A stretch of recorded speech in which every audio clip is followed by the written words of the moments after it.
A música é realmente uma parte muito importante da minha vida. Deve ter sofrido mais bullying do que eu, né? Com o seu sobrenome. E é muita paixão. Então, eu falo, meu hobby é jogar videogame. A música é uma coisa que eu realmente enxergo com muito mais seriedade. Principalmente depois que eu participei do The Voice, eu comecei a levar até mais a sério ainda. O Vodka Frog foi a primeira banda realmente séria assim, que eu tive. Você teve Covid, né? No começo do ano, foi logo no começo da epidemia no Brasil. Eu fui considerado o primeiro caso da minha cidade. É mesmo. Agora, como tem duas participantes aqui da região, a gente está assistindo. Eu fui num hotel em São Paulo no dia marcado, tinha um monte de gente lá. E eu entrei lá, fiquei muito intimidado, porque era uma mesa gigante com um monte de gente olhando. E na sala que eu entrei, eram 3 salas, na sala que eu entrei tava o Boninho sentado. Ou seja, eu já tinha entrado na audição às cegas, eu já sabia que eu ia fazer essa parte. Eu escolhi Yesterday dos Beatles, e eles falaram, Beatles é complicado, é um nervosismo muito grande para gravar essa audição. E aí essa é a primeira vez que a gente vê os jurados, né? A gente sobe no palco, tá aquele silêncio.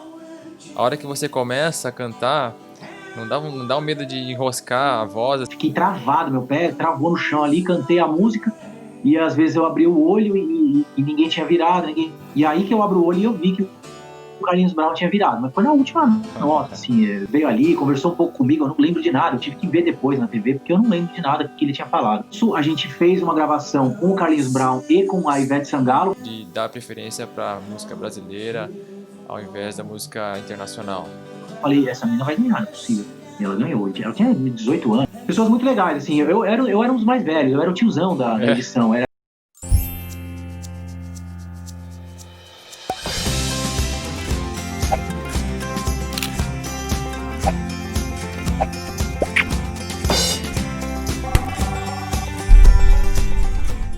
Hoje vamos entrevistar um amigo meu de São Paulo, o Peu Kuyumjan, que é um ex-participante do The Voice Brasil. E como a gente está tendo alguns participantes aqui da região, uma aqui de Bebedouro e uma de Monte Azul, eu achei legal chamar o Peu para comentar sobre como foi todo o processo de inscrição, seleção, como que foi depois também do programa, se isso mudou na carreira dele. Ele tem essa segunda profissão como cantor, compositor, mas foi um hobby acredito que desde sempre, e então a gente vai conversar sobre isso também com ele.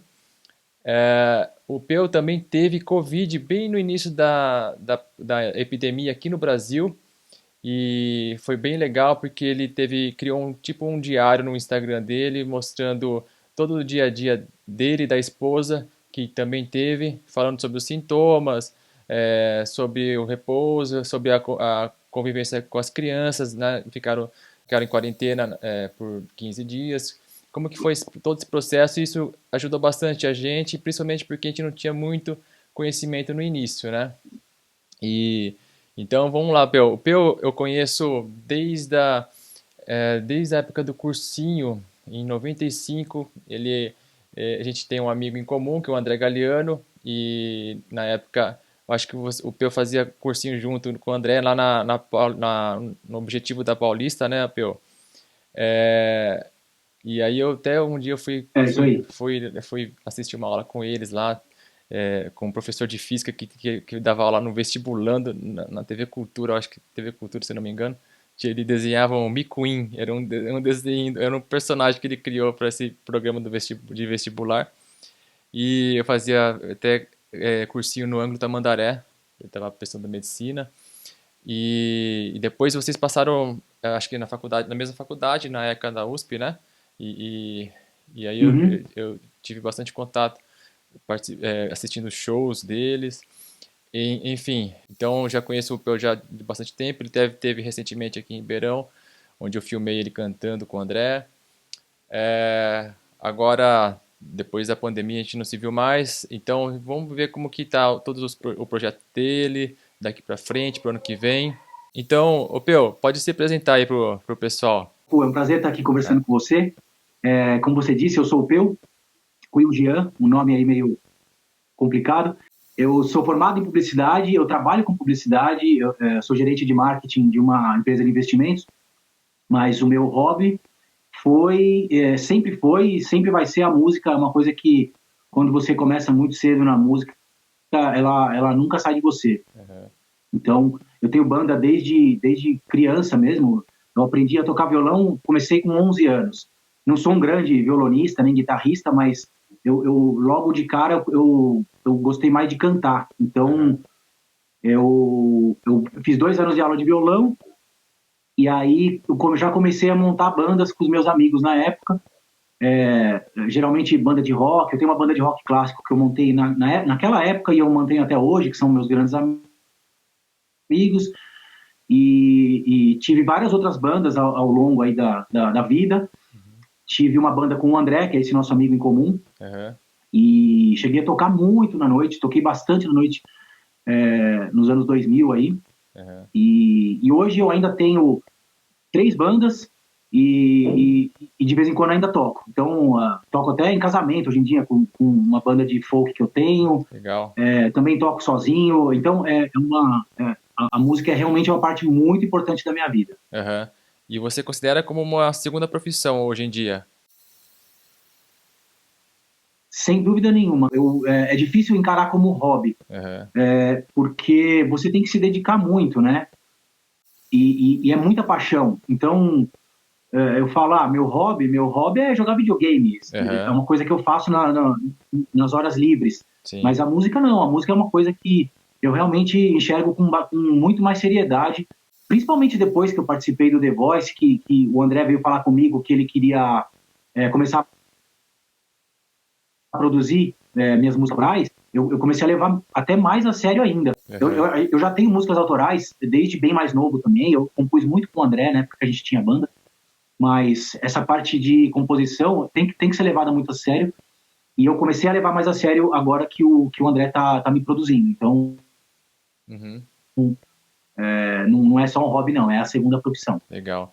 E vocês fizeram bastante sucesso, né, com Vodka Frog nos anos 2000, né? Até um pouco antes, né, no final dos anos 90, 2000. A banda que eu tive ela foi formada no final dos anos 90. A gente tocou muito na noite de São Paulo, até algumas cidades do interior. Aham. Chegamos a abrir para outras bandas também maiores. Foi música autoral, né? Então pra gente foi uma coisa muito legal, assim, ver as pessoas cantando as letras que a gente tinha composto. Aham. Foi uma experiência muito boa. Então isso fez, acho que o André também, continuar compondo ao longo da vida. Então o Vodka Frog foi a primeira banda realmente séria, assim, que eu tive. Aham. E foi muito legal. Aham. Pô, legal pra caramba. E me fala o seguinte, como que foi, assim, antes de falar da sua experiência da sua passagem no The Voice, você teve Covid, né, no começo do ano, foi logo no começo da epidemia no Brasil, e você, conta um pouquinho aí como que foi, você está totalmente recuperado hoje em dia, teve alguma sequela, tanto você quanto a sua esposa? Quando começaram a falar de Covid aqui no Brasil, começo de março, eu lembro bem que tinha 200 casos confirmados no Brasil inteiro. Aham. E eu comecei a sentir um pouquinho de tosse e uma dor no corpo muito forte. E uma febre baixa. Esses foram os meus sintomas. E eu liguei pro pessoal da empresa, falei, ó, eu tô com esses sintomas, eu vou fazer o teste. E eu fui fazer o teste, era março. E depois de 3 dias saiu o resultado positivo. Eu até tive junto com o influenza B, que era uma coisa difícil de ter os dois juntos, mas eu tive ao mesmo tempo. E, então eu fui o primeiro caso da cidade, eu fui considerado o primeiro caso da minha cidade, que É é mesmo? Cotia, né, uma cidade bem pertinho de São Paulo, do lado de São Paulo. Aham. E pode falar. Não, não. Eu falei, só falei, é Tá. mesmo? É, eu fui considerado o primeiro caso da minha cidade, que é Cotia, uma cidade do ladinho de São Paulo aqui. E aí, quando deu positivo para mim, a minha esposa tinha tido um pouquinho de febre, ela resolveu fazer o teste também, porque a gente é sempre muito próximo, claro, eu, ela e nossos 2 filhos. Uhum. Então, ela saiu para fazer o teste também, o resultado dela também saiu depois de uns 2, 3 dias, também foi positivo. Então, nós dois juntos com Covid.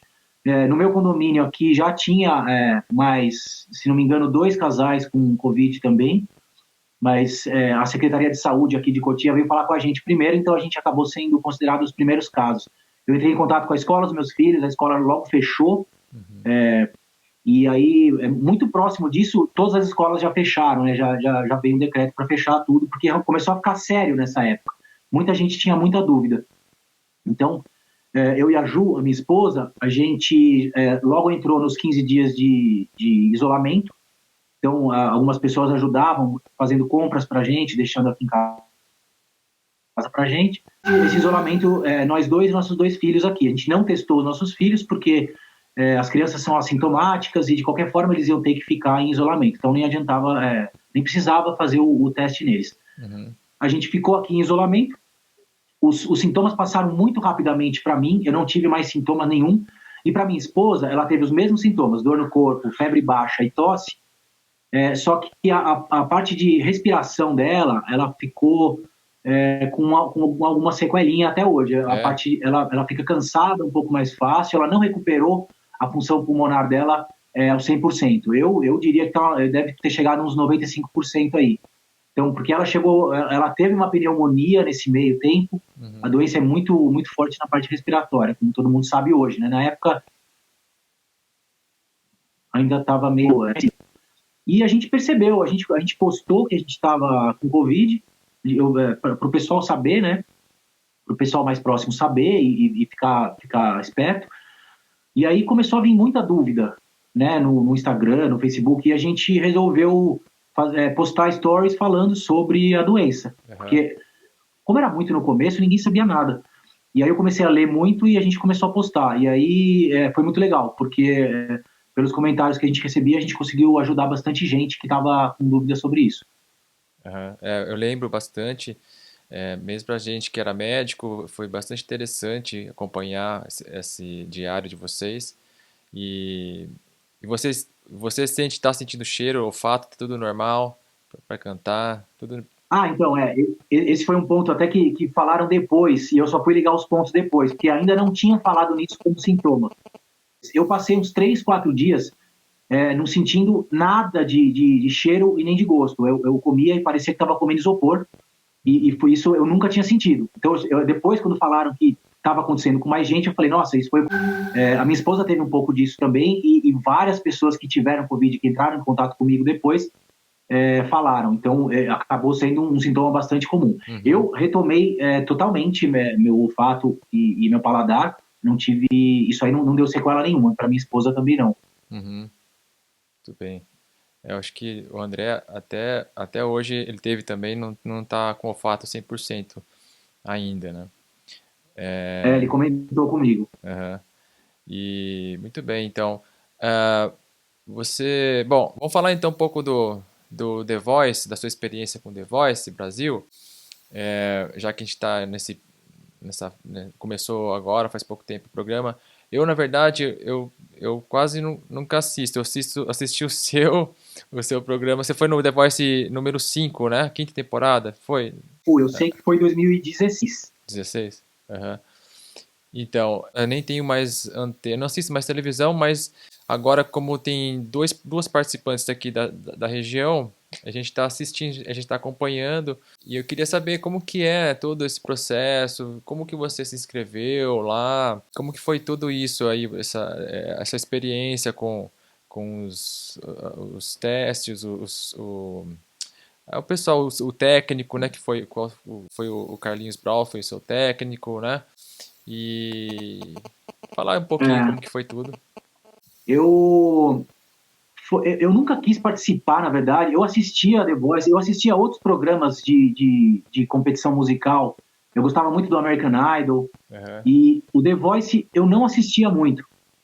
A minha esposa gostava muito e nunca pensei em participar. Porque eu acho que o The Voice é uma competição de... Nossa, tá dando muita interferência aqui pra mim. Engraçado. Agora parou. Não, desculpa. E realmente eu nunca quis participar, porque eu vejo o The Voice como, até pelo nome do programa, pelo perfil do programa, eu acho que o The Voice é uma competição de técnica vocal. Uhum. E eu nunca estudei técnica vocal, eu não sou um cantor proficiente em técnica. Eu Uhum. sou um cantor de ouvido, eu estudei muito pouco violão, eu não tenho muita teoria musical. Então, eu sou um cantor mais de ouvido. E eu me vejo como um cantor-compositor, sabe? Quando as pessoas falam. Eu gosto de compor as minhas músicas, eu gosto de cantar, mas eu nunca fui um cantor muito técnico. Então, por isso eu nunca pensei em participar. Só que a minha esposa, ela ficou na minha alma, me encarnou, falou, olha, você tem que participar, pelo amor de Deus, vamos lá, vamos entrar, vamos entrar. Falei, tá bom, então eu vou me inscrever. E me inscrevi. Era um site lá da Globo, você entrava, preenchia um formulário gigantesco lá, mandava alguns vídeos, algumas fotos, e mandava um vídeo com você cantando duas músicas, uma em português, uma em inglês, se quisesse. Se fosse só em português, você podia cantar acho que só uma música, se não me engano. Como eu canto mais em inglês, eu mandei uma em inglês e uma em português. Até, se não me engano, eu mandei Let It Be e mandei Monte Castelo, do Legião Urbana. E aí esqueci, né? Alguns meses depois, eles mandaram um e-mail falando que eu tinha sido aprovado pelo vídeo e que eu estava sendo chamado para a segunda parte da seleção, que ia ser num hotel em São Paulo. Então, provavelmente eles fazem em diversas áreas do Brasil. Então, eu fui num hotel em São Paulo no dia marcado, tinha um monte de gente lá, e a gente ficava esperando, e aí ia entrando um de cada vez, tinha 3 salas, ia entrando um de cada vez na sala e para cantar as músicas que você tinha cantado no vídeo. Eles queriam ver você cantando ao vivo. Então eu levei meu violão, você podia levar algum amigo para tocar se você quisesse, mas eu mesmo toquei meu violão. E eu entrei lá, fiquei muito intimidado, porque era uma mesa gigante com um monte de gente olhando, a câmera, as luzes e tal. É meio um teste de câmera já, eu acho. E na sala que eu entrei, eram 3 salas, na sala que eu entrei tava o Boninho sentado. Então eu fiquei, fiquei apavorado ali. Falei, agora eu tenho que performar, né? Uhum. E aí eu cantei as mesmas duas músicas, eu toquei no violão, tinha um músico lá, profissional, acompanhou no piano, e cantei. Aí eu saí da sala e um produtor veio, me deu um papelzinho e falou, ó, pode descer aqui e aguarde, por favor. Desce ali no primeiro andar e aguarda. E eu não achei que eu tinha ido muito bem, então eu falei, eu acho que eu rodei, acho que não vai rolar. Eu desci, entrei numa sala lá, fui conversar com outro produtor. Eu tô conversando com o produtor, ele começou a perguntar umas coisas da minha vida e tal, e ele falou, como é que você acha que você foi no teste? Eu falei, não, eu não acho que eu fui muito bem não foi dos meus melhores dias. Então, de repente, eu acho que acho que nem vai rolar. E ele falou, não, se você tá conversando aqui comigo é porque você já passou para a próxima fase. Falei, que bom, então já fiquei mais feliz ali. E a próxima fase era já ir para o Rio para fazer a escolha da música que eu ia cantar na audição às cegas, ou seja, eu já tinha entrado na audição às cegas, eu já sabia que eu ia fazer essa parte. E então, algum tempo depois, eu fui para o Rio e fizemos um teste de roupa lá, eles pedem para você escolher uma roupa e para escolher a música. Então, já com os produtores musicais da Globo, você leva umas opções de música, umas 4, 5 opções que você gostaria de cantar. Eu escolhi Yesterday dos Beatles, e eles falaram, Beatles é complicado, porque tem muitos direitos autorais e tal, não é muito fácil a direção liberar. Só que para mim acabaram liberando, acharam que talvez fosse legal para o meu perfil eu cantar Beatles. E aí foi legal, o produtor foi muito gente fina, passou ali a música comigo algumas vezes, deu alguns toques, e eu fui para casa para ensaiar, para esperar a audição às cegas. Me chamaram, então, de novo, para eu ir para o Rio, já para gravar a audição às cegas, então ficar todo mundo no mesmo hotel, a gente conversando com o pessoal ali que vai cantar. É um nervosismo muito grande para gravar essa audição, porque você pensa aí, tem muita coisa em jogo, né? Televisão, uma produção gigantesca, tem a plateia ali. E aí essa é a primeira vez que a gente vê os jurados, né? A gente sobe no palco, tá aquele silêncio, eles vão chamando um por um, e aí começa a música, e eu cantei. E eu fui cantando e eu não via ninguém virar, às vezes eu abria o olho, às E a vezes hora eu que fechava você o olho, eu tava começou, muito nervoso. a hora que você Essa coisa, eu começa a acho que eu nunca cantar, não fiquei dá, tão nervoso. a hora que você começa a cantar, não dá um medo de enroscar a voz assim, pelo nervosismo? Deve ser muito foda, né? Olha, com tanto tempo de carreira fazendo show, fiz shows até bem grandes, assim, quando a gente foi pro, sei lá, pro Capital Inicial uma vez, a gente fez show para 7, 8 mil pessoas. Então, esse nervosismo de palco, eu já aprendi a dominar faz muito tempo, mas aquele palco ali é muito diferente. O nervosismo é muito maior, infinitamente maior. E eu não tive medo da voz falhar nem nada, mas eu tive medo de não conseguir cantar o meu melhor, do jeito que eu tinha ensaiado. Realmente nem acho que cantei do jeito que eu poderia ter cantado. Então eu comecei a cantar, que fiquei travado, meu pé travou no chão ali, cantei a música, e às vezes eu abri o olho e ninguém tinha virado, ninguém tinha virado. Aí eu tô na última nota, eu escuto o público começar a aplaudir, É. gritar, e aí que eu abro o olho e eu vi que o Carlinhos Brown tinha virado, mas foi na última nota, assim, eu já achei que não ia rolar. Aí passou um pouco a adrenalina e aí, o Carlinhos Brown veio ali, conversou um pouco comigo, eu não lembro de nada, eu tive que ver depois na TV, porque eu não lembro de nada que ele tinha falado. Uhum. E aí desci, fiquei bem feliz e tal. Aí não podia contar pra ninguém, né, que eu tinha passado, porque é gravado, é tudo gravado, então eu não podia contar pra ninguém, então ficou aquela coisa, né, eu esperando o dia da estreia pra falar, pessoal, vamos todo mundo assistir The Voice hoje. E, e aí, algum tempo depois, eles chamam, né, de novo, as pessoas que passaram na audição às cegas, eles chamam de novo para ir lá cantar a Batalha. Então, a Batalha é uma música que a gente dá sugestões também, mas a produção meio que encaminha a gente, eles escolhem quem vai batalhar com quem, né? É. E aí, me escolheram para batalhar com o Afonso, aquele menino que cantou muito bem comigo, foi a Love of My Life, do Queen. Eu amei a escolha, assim, eu cantei músicas que eu gosto, sabe? Eu tinha um medo de a produção querer impor músicas que eu não gostasse, que eu não me sentisse à vontade. E isso não aconteceu comigo, por sorte, assim. Eu cantei duas músicas que eu amo. Então, a Love of My Life, eu ensaiei bastante com o Afonso. Eu acho que a gente fez uma versão muito legal. Eu fiquei muito contente. A Love of My Life, fiquei muito mais contente do que com a Yesterday. Aí, na batalha, o Carlinhos Brau acabou escolhendo o Afonso. E eu lembro que não tinha mais vaga. Pela edição não dava para saber isso, mas não tinha mais vaga para me escolher acho que era roubar, vou roubar você. O outro Aham. time podia Entendi. roubar, né, o cantor. Sei. E não tinha mais vaga, mas pela edição tinha que fingir que tinha e tal. Então foi uma grande pena.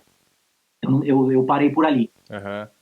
Então você não teve nenhuma contato com o Carlinhos Brown, então, né, entre essas duas etapas. Então, desculpa, né? Então, quando chegou na época da batalha, eu e o Afonso, a gente fez uma gravação com o Carlinhos Brown e com a Ivete Sangalo, que era a convidada do Carlinhos Brown, para passar a música ali. A gente passou a música ali duas vezes com eles deram um toque, foram bem simpáticos. E depois eu cruzei com o Carlinhos Brown no corredor e falei, Brown, obrigado, pô, gente boa, tá? Ele deu um abraço, pô, cantou muito e tal. Então, são bonzinhos assim. A gente não tem muito contato com Aham. os técnicos, mas são gente fina. Aham. Legal. E você fez alguma amizade lá com a própria Afonso ou acabou se distanciando? Olha, fica todo mundo muito amigo, né? A gente fica no mesmo hotel, depois a gente fica lá no Projac, a gente fica na mesma sala, assim, todo mundo junto, esperando, cantando. Então é muito legal. Tanto que depois que foi pro ar, eu fiz alguns vídeos pro meu canal do YouTube cantando em parceria com algumas das pessoas lá. Que isso também é uma coisa legal, né? O contato É. que você mantém depois.